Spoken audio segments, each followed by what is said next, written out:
નમસ્કાર વિદ્યાર્થી મિત્રો, સ્વાગત છે તમારું તમારી પોતાની યુટ્યુબ ચેનલ માય ક્લાસમાં. આજે આપણે ભણીશું ધોરણ 9 વિષય ગણિત પાઠ્યપુસ્તકમાં પ્રકરણ 3 યામ ભૂમિતિ.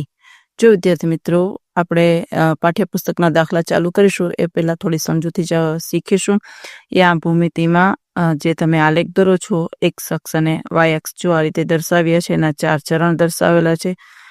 એક્સ અક્ષ ઉપર પ્રથમ અને દ્વિતીય ચરણ, વાય અક્ષ ઉપર તૃતીય અને ચતુર્થ ચરણ તમે જોઈ શકશો.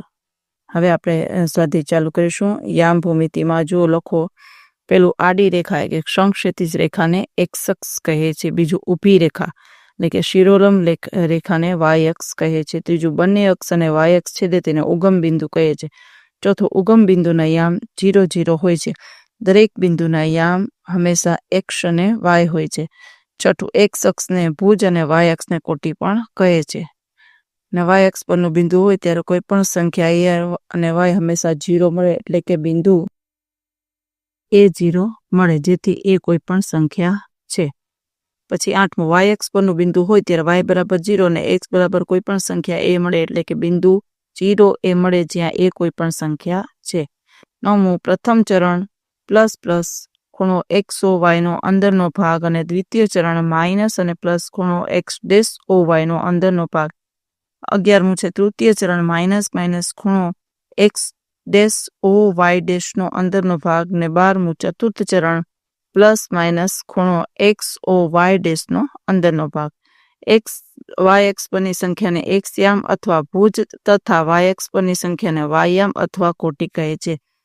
એક્સ અક્ષ પરનું બિંદુ હોય ત્યારે એક્સ બરાબર કોઈ પણ સંખ્યા અને વાય બરાબર 0 મળે એટલે કે બિંદુ A0 જ્યાં એ કોઈ પણ સંખ્યા છે. અને 8મું, વાય અક્ષ પરનું બિંદુ હોય ત્યારે વાય બરાબર કોઈ પણ સંખ્યા અને એક્સ બરાબર 0 મળે એટલે કે બિંદુ 0 એ જ્યાં એ કોઈ પણ સંખ્યા છે. ચાલો વિદ્યાર્થી મિત્રો, સ્વાધ્યાય 3.1 ચાલુ કરું. બીજી કોઈ પણ વ્યક્તિને તમારા અભ્યાસના ટેબલ પરના ટેબલ લેમ્પનું સ્થાન કેવી રીતે વર્ણવશો?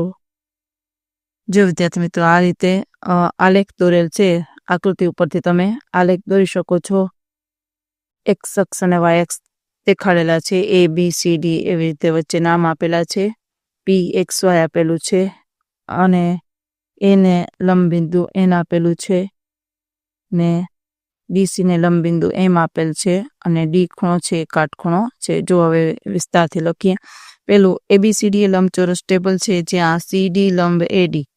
બીજું, કિરણ DX ને એક્સ અક્ષ અને કિરણ DY ને વાય અક્ષ કહીશું. ત્રીજું, એક્સ અક્ષ પર બિંદુ M અને વાય અક્ષ પર બિંદુ N લેતા PN બરાબર X અને PM બરાબર Y, જેથી કિરણ મળે. બિંદુ P એ લેમ્પ છે તો બિંદુ PXY મળે. હવે જો આ પ્રશ્ન છે એ પરીક્ષામાં પૂછાઈ શકે છે. જો વિદ્યાર્થી મિત્રો આ રીતે તમારે ગ્રાફ દોરવાનો છે. 4, 3નું કોઈ પણ બિંદુ નામ આપી શકાય. 4, 3નું કોઈ પણ બિંદુ નામ 4, 3નું કોઈ પણ બિંદુ નામ આપી શકાય અને 3, 4નું પણ કોઈ પણ બિંદુનું નામ આપી શકાય. ચાલો વિદ્યાર્થી મિત્રો, આજના વિડીયો લેક્ચરમાં આટલું. જો તમને આ વિડીયો ગમે તો લાઈક કરશો, તમારા મિત્રો સાથે શેર કરશો અને મારી ચેનલને સબસ્ક્રાઈબ પણ કરશો. આવજો.